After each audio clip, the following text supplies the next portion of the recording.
Bonjour, je m'appelle Solange Gravouille, je suis infirmière coordinatrice dans le service de neuro-oncologie du professeur Chinot à la Timone. Je suis en charge de la coordination ville-hôpital plus particulièrement. Je vais tenter de vous présenter aujourd'hui brièvement quelques grandes lignes afin de vous guider au mieux tout au long de la prise en charge de votre parcours de soins. Guider le parcours, une mission pour les infirmières coordinatrices, mais aussi pour tous les professionnels. Guider, c'est aussi accompagner, renseigner, orienter et coordonner. Favoriser une prise en charge globale sur le plan médical mais aussi social et familial pendant et après la maladie permet d'optimiser la qualité de celle-ci. Cela sous-entend une bonne collaboration et articulation entre les professionnels hospitaliers et extra-hospitaliers, mais aussi le patient et son entourage.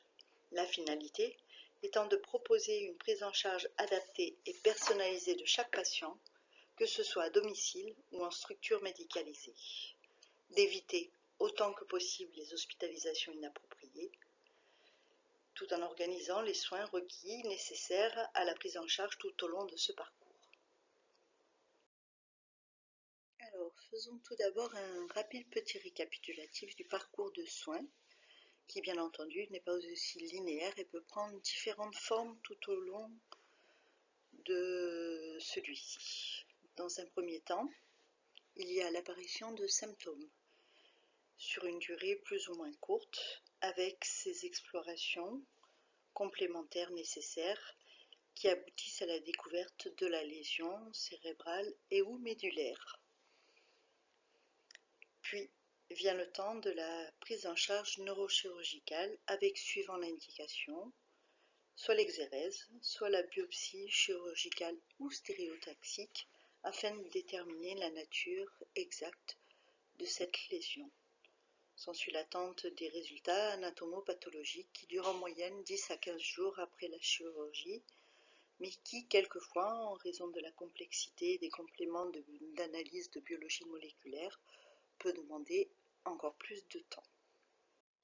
Une fois les résultats anatomopathologiques disponibles et ayant déterminé la nature tumorale de la lésion opérée, s'ensuit ce qu'on appelle le dispositif d'annonce diagnostique qui comprend la consultation avec le neurochirurgien, puis, dans un deuxième temps, la consultation avec le neuro-oncologue et l'infirmière coordinatrice de consultation d'annonce qui détermine une proposition du traitement oncologique et de son plan d'administration ou PPS. Vient après, assez rapidement, le temps du traitement oncologique avec, suivant le plan personnalisé de soins déterminé avec le neuro-oncologue, les chimiothérapies en intraveineux ou en péros, plus ou moins la radiothérapie, avec tout au long de son parcours des rendez-vous successifs, soit en hospitalisation de jour ou ambulatoire, soit en hospitalisation complète, avec différentes évaluations médicales et imagerie de suivi. Une fois ce premier traitement proposé terminé, vient la phase de stabilisation tumorale avec l'arrêt des traitements oncologiques et la poursuite d'un suivi régulier en consultation avec le neuro-oncologue référent et une imagerie de complément. Pendant cette phase de stabilisation, de nouveaux symptômes peuvent apparaître ou réapparaître, objectivement une reprise évolutive tumorale pour laquelle une décision de reprise d'une nouvelle ligne de traitement oncologique peut être nécessaire, ou dans certains cas aboutir à une décision d'arrêt des traitements actifs au profit des soins palliatifs ou de confort.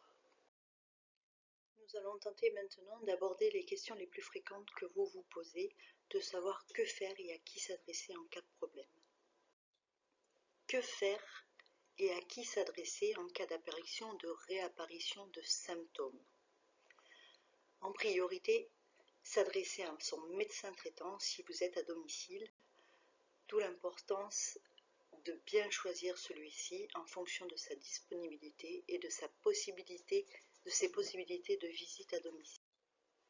Si vous êtes hospitalisé dans une structure médicalisée, au personnel soignant qui en référera au médecin référent de la structure. Si vous êtes en cours de traitement par radiothérapie, au personnel du service de radiothérapie qui, de la même façon, en référera au radiothérapeute qui vous suit. Ces professionnels pourront procéder à un examen clinique médical pour apprécier la gravité des signes cliniques. Ceci pourra aboutir à des prescriptions de traitements adaptés ou à des réajustements de traitements en cours, plus ou moins à des prescriptions d'examens complémentaires. Ils pourront vous adresser éventuellement vers les hospitalisations de proximité dans le service référent ou pour une évaluation en hôpital de jour après avis de neuro-oncologue si cela relève de son expertise, ou bien vous orienter vers un autre professionnel si besoin.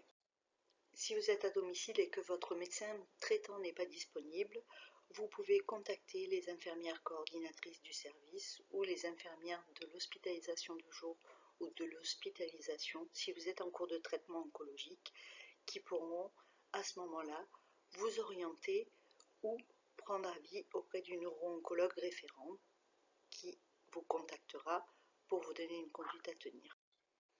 Que faire en cas d'apparition d'effets secondaires liés au traitement? Contactez les infirmières de l'hôpital de jour, de l'hospitalisation ou les infirmières coordinatrices en priorité, qui sauront, suivant les signes que vous décrivez, soit répondre directement à vos attentes, soit après en avoir référé au médecin oncologue référent qui vous prend en charge. D'autres sont soumises à conditions et peuvent être proposées sur dossier auprès des instances concernées. Vous pouvez aussi bénéficier de soutien psychologique par l'intermédiaire de la psychologue du service ou plus proche du domicile via des réseaux de soins tels que le réseau ILUP et les réseaux de soins de prise en charge à domicile ou les équipes mobiles de soins palliatifs. En cas de difficulté et même en l'absence de difficulté, il ne faut ne pas hésiter à faire appel aux soins de support.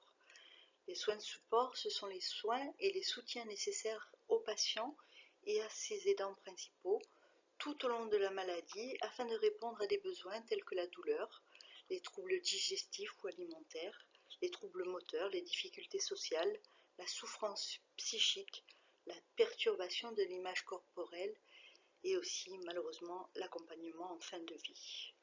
Vous avez donc les équipes mobiles de la douleur, des propositions de sophrologie avec des séances de relaxation, des séances de sport adaptées ou sur prescription médicale, des ateliers d'écriture, de l'art-thérapie, des ateliers d'éducation thérapeutique, des conseils diététiques et une prise en charge à domicile via les réseaux de soins palliatifs.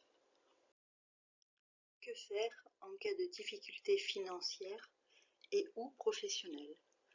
Contactez l'assistance sociale du service ou du CCAS près de votre domicile qui établira avec vous, selon vos difficultés, un plan d'action pour vous aider au mieux dans vos démarches ou dans vos besoins. La maladie est un long parcours éprouvant pour le patient mais aussi pour son entourage. Alors, n'hésitez pas à en parler et à accepter de l'aide. Les professionnels de la santé sont là pour vous soutenir et vous guider dans cette épreuve. Vous pouvez aussi recueillir d'autres renseignements auprès des associations de patients, du réseau de soins Oncopaca, Corse, auprès de l'INCA, ou alors encore auprès de l'ERI, l'espace rencontre information dédié au cancer situé au rez-de-chaussée de la Timone ou encore du centre hospitalier Nord. Merci de votre attention. Vous pouvez me poser vos questions directement sur cette présentation, soit par mail à l'adresse indiquée, soit en commentant directement cette vidéo. Et je vous donne rendez-vous le vendredi 29 janvier de 10h à midi via l'application Zoom au cours du direct où je pourrai répondre à vos questions directement. N'oubliez pas de vous inscrire.